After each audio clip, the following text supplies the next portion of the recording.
Hi guys, for today's video. So, there's an emergency alert in the Filipinas. From 11:20, cause yeah. And yes, it's 11:58 now. There's a typhoon right now. Very slay. Walang pasok. I have justice for the college.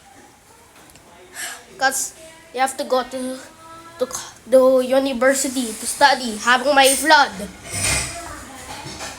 At least I'll see the Filipinos swimming. Like there's a free pool. I gotta crank up. Yay!